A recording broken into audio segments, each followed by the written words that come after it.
Boa tarde. Nesse segmento do Visão Libertária, vamos ao artigo sugerido por Márcio Wolk, escrito e narrado por Peter Turguniev. O quão ruim é a lei da censura, o PL 2630. Não há nenhum questionamento que a lei da censura nas mídias sociais, o PL 2630/20, que está sendo votado na Câmara essa semana, é algo ruim. A lei chama-se Lei Brasileira de Liberdade, Responsabilidade e Transparência na Internet, o que, lógico, evidente, é propósito para a censura de opiniões discordantes do socialismo da elite bananense. Porque para ter liberdade você não precisa de lei, ao contrário, é a ausência de lei positivada que traz liberdade. Na verdade, o objetivo da lei é perseguir opiniões não chanceladas pelo Estado, pela elite socialista do Leblon, deixando com medo aqueles que criam e compartilham informações com outras opiniões diversas, conservadores, cristãos, libertários. Veja, o propósito declarado da lei é evitar fake news, robôs e outros instrumentos que,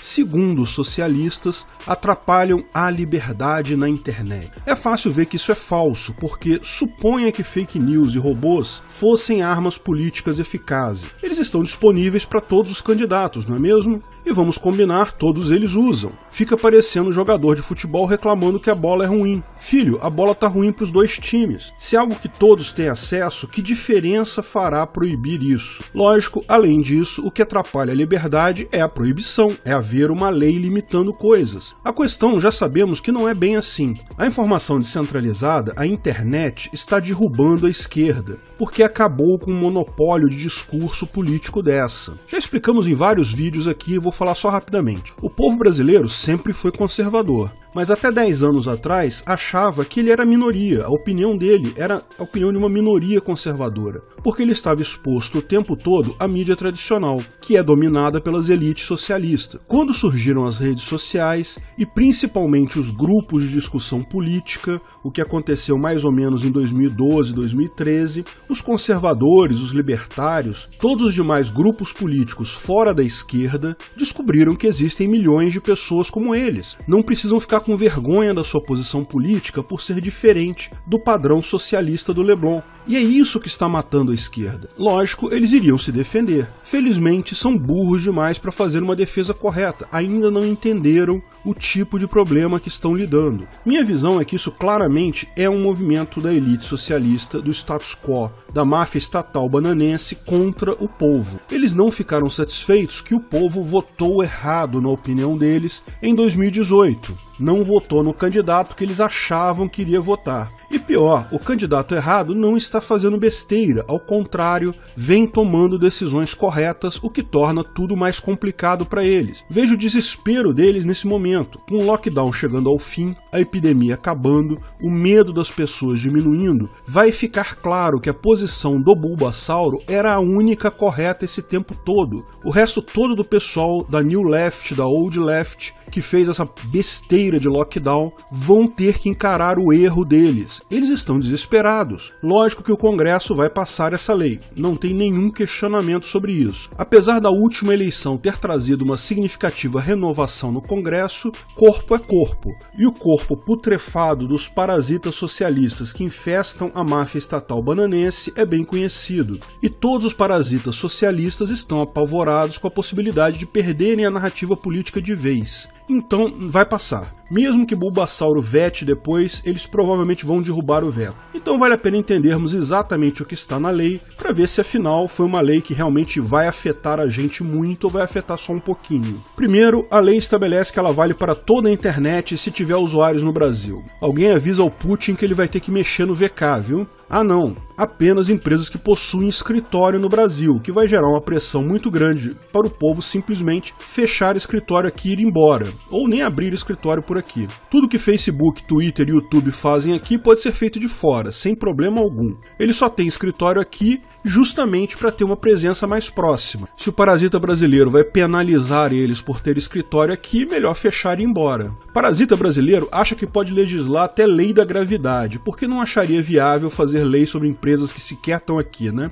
Mas lógico, tais leis não são efetivas. Se alguém descumprir ela, eles só podem sentar e chorar, não tem o que fazer. Empresas de mídia que não queiram participar dessa palhaçada, Gabi, BitChute e outras, se não abrirem escritórios aqui ou fecharem caso já tenham, como o governo bananense vai fazer para processar elas? Isso seria a solução mais simples, não fosse o fato de que Google, YouTube, Facebook e Twitter também serem esquerdistas e adorarem leis desse tipo. E veja, os parasitas bananenses tomaram cuidado de só inserir na lei coisas que essas plataformas já fazem. Vocês vão ver, porque eles sabem que empresa séria nenhuma está preocupada com lei aleatória de congresso parasitário, de máfia de país-eco de terceira categoria. Olha, vocês são obrigados a fazer tudo isso que vocês já fazem, viu? Depois de um monte de definições e besteiras do gênero, a parte principal começa no artigo 5º. São vetadas nas aplicações de internet contas inautênticas, sendo que a definição de conta inautêntica está em outro ponto da lei. São contas usadas para disseminar desinformação e assumir identidade de terceiro para enganar o público. Assumir identidade de terceiro é algo mais específico, não me preocupa. Mas disseminar desinformação é um problema, porque abre justamente um enorme poder de intervenção. Basicamente estão dizendo que devem remover contas que estiverem divulgando fake news. Qualquer conta que você pegar na rede, de qualquer rede social, você vai achar uma ou outra informação falsa. Quantos % de informações precisam ser falsas para a conta ser inautêntica? Sou capaz de apostar que isso vai ser usado para silenciar a oposição. Pior, esses caras da New Left acham que vão só silenciar Terça Livre, o pessoal que está a favor do Bulbasauro. Não, filho, vocês mesmos vão ser silenciados. Lembra quando o MBL era chamado de maior produtor de fake news do país? Isso, Kim, vai colaborando com o pessoal ditatorial da esquerda porque pegaram Covid-19, covardia idiotizante grau 19, que vocês vão acabar se jogando nas feras igual o Moro. Repare que no parágrafo 1º, ele coloca várias excludentes, cultura, comédia, mas não política. Manifestação política seria a excludente mais importante, mais séria,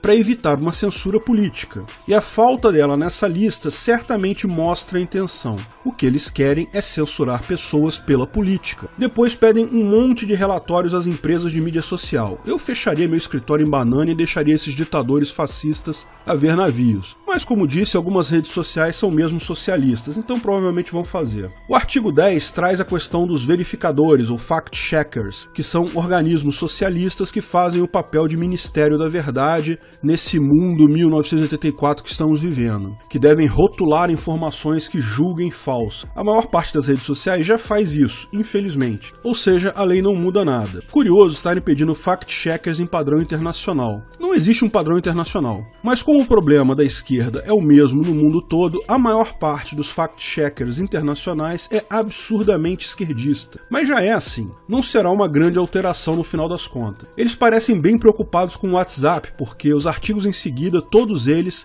tratam de disseminação de informações por WhatsApp. Vejo grande potencial para o Telegram crescer aqui, hein? Será que eles têm escritório em Banânia? Tomara que nem abram. Se já abriram, qual é o próximo mais popular? Bem, eles querem que o WhatsApp diminua o alcance das mensagens enviadas para no máximo 5 contas e grupos só podem ter 256 pessoas. Pegaram os números do WhatsApp, né? Mais adiante falam que redirecionamento para apenas uma conta. Como assim? Mais engraçado disso é, como eu disse, isso é uma besteira. Disseminação formiguinha é que faz o trabalho. Não são grandes disseminadores como eles pensam que são. Não é um Alan Terça Livre que manda WhatsApp para 5 mil tias do Zap. Vocês já entraram em grandes grupos de WhatsApp? É impossível fazer qualquer coisa ali. Não é assim que funciona. É uma tia do Zap que manda para 5 do grupo de igreja dela, e aí essas 5 cada uma manda para outras. Uma manda para 5 do bingo, outra manda para 5 do grupo de oração, outra manda para 5 do time de futebol e por aí vai. Trata-se de medida totalmente inócua que só existe porque a esquerda ainda não entendeu o problema que a aflige. Estão tateando no escuro. Daí estão até hoje refletindo aquela reportagem da Folha de São Paulo que dizia que Bulbasauro ganhou por causa de mensagens impulsionadas no WhatsApp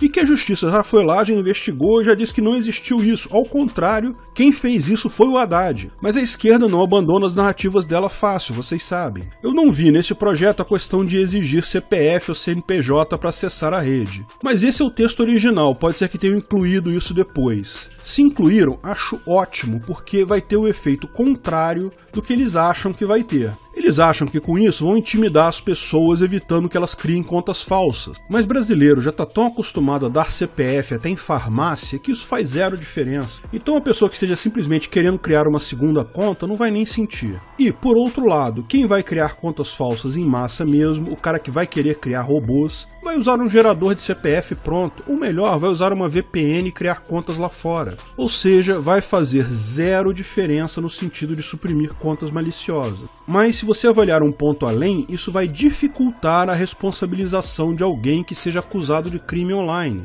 Hoje, ele já tem como saber o seu CPF já. Você cadastrou ele quando começou a usar o chip do celular, lembra? A operadora sabe que tudo que vem daquele celular é do seu CPF. Se você usa computador, também você tem um plano da internet. E esse plano da internet tem um registro de um CPF, do seu pai, de quem contratou o plano. No final das contas, eles já têm essa informação. Vão ter a mesma informação 2 vezes agora. Qual o problema? O problema é o que fazer quando essas informações não baterem. Pela lei penal, se a dúvida na autoria beneficia o réu, ou seja, ao invés de ajudar em alguma coisa, do ponto de vista jurídico, essa lei vai tornar a identificação mais frágil. Do ponto de vista legal, excelente tiro no pé. No final das contas, como expliquei no outro vídeo que fiz no dia 9, essa lei vai passar certamente, mas vai fazer muito pouca diferença. Pode ter alguma relevância no curto prazo? Pode. Acredito mesmo que ela está sendo levantada nesse momento mais como uma bandeira do que como uma lei que eles pretendem realmente implementar. Qualquer crítica da direita pode ser marcada como fake news, contas podem ser removidas indiscriminadamente. No primeiro momento pode ser um baque sim.